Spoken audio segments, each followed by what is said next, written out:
What up, everybody? Matt Field here. I'm going to walk you through a Lucas Oil and K&N oil filter complete fluid change for this old girl because she did Irwindale. She did Grid Life. She did SEMA. And now it's time for a full fluid flush before the rest of the demos that we have up for her for the rest of the year. So dry sump oil tank, pull it. It's right in the fender. Try not to make a mess, but tons of quartz come out. We use Lucas Oil 550 oil. I found that to be the best. It doesn't react with the ethanol when you rebuild the engine at the end of the year. No gunk in the pan, nothing. Always fill up your K&N oil filters, no matter what. Yep, top it off, let it soak in. Here's where we stash the oil filter. Super sneaky location under the driver's feet.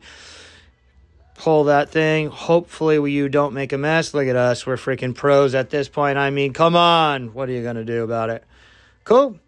I always lube the O-ring to the oil filter. That makes your life easier on the back end. And look at the drain back, anti-drain back on the K&N filters. Even though I filled it up and it's 90 degrees, it doesn't even drain out.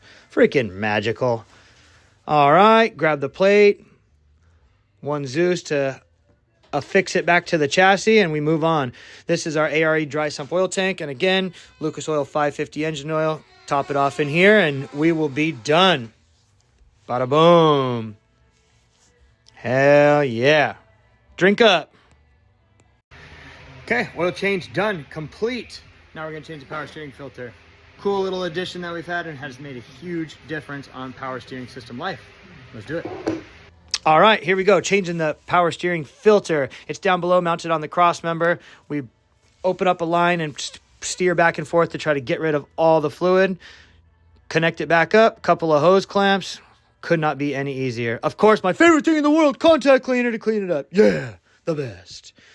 Okay, power steering reservoir up top. Just a factory Corvette unit. But yeah, the GM stuff loves the Lucas Oil power steering fluid. Absolutely loves it.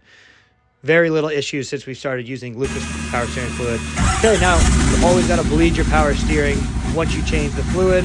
So I fire up the car and I steer back and forth while Alec is watching and keeping the reservoir topped off. You don't want to run the pump dry, right? That's where pump damage occurs. So have your buddy help you if you can. Fire it up, steer back and forth a bunch. Now it's time for the gearbox. It's been a little while since we've done this. 6XD gearbox uses 75-140 heavyweight gear oil. Drain it out, put it in. Same thing with the diff. And yeah, we're ready to go. Okay, everybody, that's it. Thank you very much. We are all done. Gonna clean up our mess and get ready to put this thing in the trailer.